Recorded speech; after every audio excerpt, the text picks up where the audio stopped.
This movie was good. Not perfect, but good. Yeah, kinda sucks that I'm not in the film, but otherwise it was alright.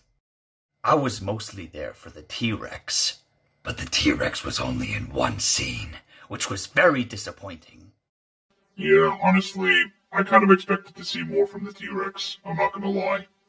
When it comes to the story of this film, I think this movie takes place 32 years after Jurassic World Dominion.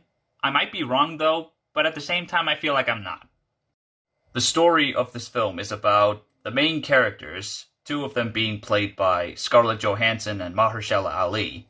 They go to this island, which I think it was said that it was illegal to go there, which would make sense because of all the dinosaurs being on the loose there.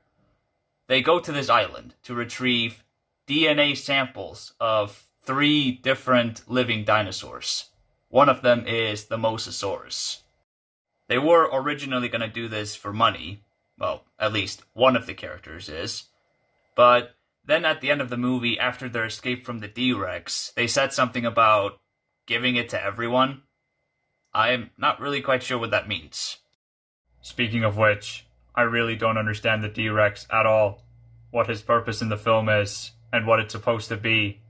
A hybrid dinosaur maybe, but he looks more like a kaiju than a dinosaur. Makes me think that he would fit better in a Godzilla film instead of a Jurassic World film. When you think about it though, the D-Rex kind of looks like the Rancor from Star Wars. Oh yeah, he kind of does look like the Rancor a little bit, except he's bigger and darker. A big problem I have with the D-Rex, he was barely in the film at all.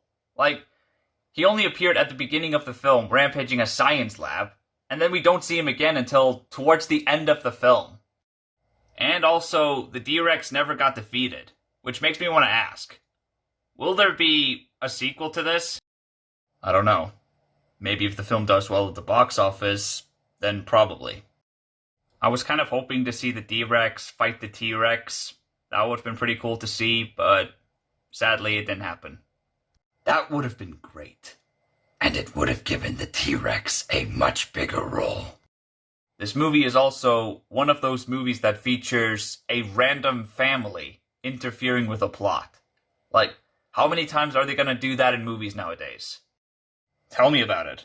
I mean, Joss Whedon's Justice League did that, Venom the Last Dance did that, Black Adam kinda did that, but I can let that slide because at least one family member was an important character in that film.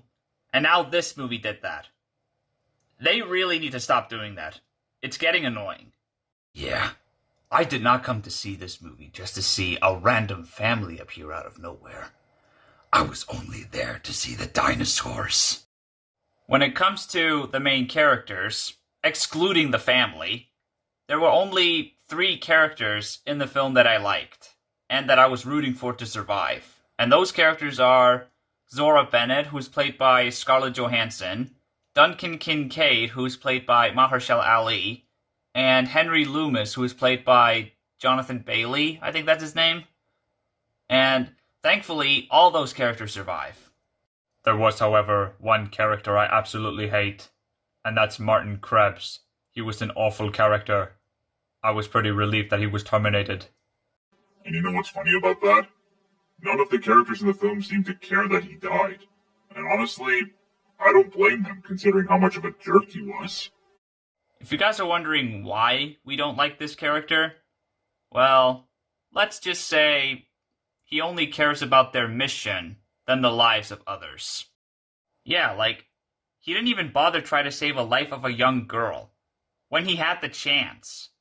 More good qualities I have with the film is, I do like that they brought back John Williams' music, even though the film was not composed by him. And the CGI for the dinosaurs look really good, as usual. And I think they did a good job with the action and the drama. It was pretty well done. But overall, I think the movie was good for what it was. It was not perfect, it definitely could use a better plot, but it is what it is. Anyways, I think that'll be it for the review. I'm gonna rate this movie a 7 out of 10. And now, let's find out what movie we're gonna review next. The next movie we'll be reviewing is